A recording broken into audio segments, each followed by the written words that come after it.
florestas. E um dia ele foi na cidade de Sodo, uma cidade no sul da Etiópia, e conheceu um pastor chamado Tadessa Assai. Um homem de Deus que tinha uma especialidade. A especialidade do pastor Tadessa era pregar nos funerais. Onde tinha um funeral, o pastor ia. Então, quando a polícia sabia onde tinha funeral, ia lá porque o pastor estava pregando, pegava o pastor, prendia o pastor, espancava o pastor, soltava o pastor e ele voltava a pregar. E um dia a polícia ficou com tanta raiva que disse assim: nós não vamos mais soltar o pastor Tadessa, ele vai ficar preso agora. E ele pensou: já que eu vou ficar preso, vou pregar na prisão. E levou 22 a Jesus Cristo dentro da prisão. E a polícia disse: não vamos mais soltar o pastor Tadessa, nem vamos mais deixar ele preso, nós vamos matar o pastor Tadessa eletrocutado, para servir de testemunho para que ninguém mais queira seguir Jesus. E anunciaram na cidade: amanhã, às 9 horas da manhã, o pastor Tadessa vai morrer eletrocutado. Mas eles não tinham cadeira elétrica. E eles chamaram as pessoas para o centro da cidade, para a praça da cidade, pegaram os fios desencapados, amarraram o pastor Tadessa, uma multidão veio assistir, deram 1 minuto para o pastor Tadessa orar, começaram um discurso contra o cristianismo, puxaram a chave para a corrente elétrica passar e matar o pastor. Houve uma explosão, fumaça e faísca para todo lado, a corrente elétrica não chegou e o pastor não morreu. Desamarraram o pastor e disseram: vão para casa, um eletricista vai consertar a gambiarra e amanhã nessa mesma hora o pastor Tadessa morre. E o pastor Tadessa pensou: já que eu vou morrer amanhã, vou passar a noite em oração. E voltou para a cadeia e passou a noite em oração. No outro dia, a mesma coisa. A multidão veio, amarraram o pastor Tadessa, alguém havia passado o dia tentando consertar, puxaram a chave, explosão de novo, fumaça e faísca, a corrente elétrica não chegou. E a multidão começou a apertar tanto, fazer tanto barulho, que a polícia ficou temerosa, desamarrou o pastor e disse assim: vai embora daqui. E esse missionário estava lá, e disse que acompanhou o pastor Tadessa e disse assim: pastor Tadessa, o que é que o senhor vai fazer? Um homem que passou 2 vezes pela morte, o que é que o senhor vai fazer? E ele disse assim: tem um funeral e eu soube que tem um funeral, eu vou lá pregar. E ele disse assim: pastor Tadessa, eu represento milhares de cristãos na América e nós estamos orando muito por vocês. E disse que o pastor Tadessa se virou, ficou com o rosto sério e disse assim: vocês na América estão orando por nós, aqui na Etiópia? Então volte para a América e diga que nós é que estamos orando por vocês. E ele falou: mas por que vocês estão orando por nós se vocês é que estão sendo perseguidos, pastor? E ele falou: irmão, ninguém na Etiópia acorda sem pensar, nenhum cristão na Etiópia acorda sem pensar: hoje pode ser meu último dia de vida, pode ser que hoje seja descoberto e seja preso e morto. Então, como nós não sabemos se esse é o último dia de vida, todo cristão na Etiópia passa o dia em oração. Não importa o que nós façamos durante o dia, passamos o dia em oração. Mas eu soube que as coisas vão muito bem na América e que tem cristão na América que consegue passar o dia inteiro sem orar. É verdade que tem cristão na América que consegue passar o dia inteiro sem orar? E ele disse assim: é verdade.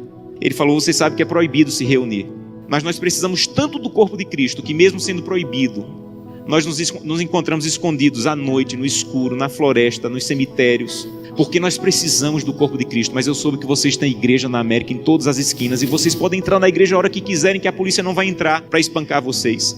Mas eu soube que na América, no dia de culto, tem cristãos que ao invés de ir para a igreja, ficam em casa assistindo. É verdade que no dia de culto vocês podem ir a hora que quiserem e vocês não vão, vocês ficam assistindo. É verdade que isso acontece na América, irmão? Ele disse assim: é verdade. E ele disse assim: missionário, a minha congregação tinha apenas uma Bíblia e eu fiquei com medo de ser preso e minha Bíblia ser queimada. Então reuni minha congregação e com lágrimas nos olhos eu disse: irmão, eu não tenho como guardar a Bíblia, é o que nós temos de mais precioso. Se eu for preso, ela vai ser destruída. Então eu comecei a rasgar as páginas da Bíblia e comecei a dividir para cada pessoa. Era mais fácil guardar porções da Bíblia do que uma Bíblia inteira com uma pessoa só. E quando eu estou à noite pregando, no escuro, no meio do meu sermão, eu digo: eu preciso de Isaías 53. E alguém lá do escuro começa a recitar do fundo do coração aquela página que ele levou rasgada para casa e decorou. Mas eu soube que na América vocês podem ter 8, 10 Bíblias em casa. E eu soube que tem cristãos na América que, apesar de terem 8, 10 Bíblias em casa, passam uma semana sem ler a Bíblia. É verdade? E ele disse assim: é verdade, nós é que precisamos de oração. Meus irmãos, urgentemente precisamos de oração. Porque cantamos: breve Jesus voltará. Levantamos a mão no apelo dizendo assim: eu quero voltar para o céu para ser dono de tudo. Mas ainda não estamos indo a Jesus de maneira séria para que Ele arranque o egoísmo do nosso coração e que nós possamos entrar na porta do céu e nós não vejamos a rua de ouro nem a parede de pedra preciosa, mas nós possamos olhar para o rosto maravilhoso de Jesus, aquilo que nós aprendemos a olhar nessa terra. Eu tenho um sonho da minha vida: entrar na porta do céu segurando a mão de Gleice, minha esposa, e Glenda e Samuel, os meus filhos. Eu quero chegar em frente a Jesus. Eu quero dizer: Jesus, cheguei com minha família. Essa aqui é Glenda, Samuel e Gleice. E eu espero que Jesus diga mais ou menos assim: Josanã, eu já conheci a sua família, porque todo dia você ia à presença, a minha presença me apresentava. Só faltava conhecer pessoalmente, mas eu já conheço tua família. Sejam bem-vindos agora. Um prazer conhecê-los pessoalmente. Eu não quero ser pastor dessa igreja. Eu quero ir para o céu. E isso é mais profundo. Eu não quero abrir o inário e dizer assim, breve Jesus voltará. Eu quero estar lá. Isso é mais profundo. Por isso eu preciso fazer com que o que eu como, o que eu vejo, o que eu acesso, o que eu ouço, a maneira como eu uso o meu dinheiro esteja de acordo com a vontade de Deus. Porque os que serão salvos não amam a própria vida. Que Deus te abençoe de maneira profunda. Para que o primeiro fruto da fidelidade, a transformação do teu caráter, esteja de maneira real acontecendo em tua vida.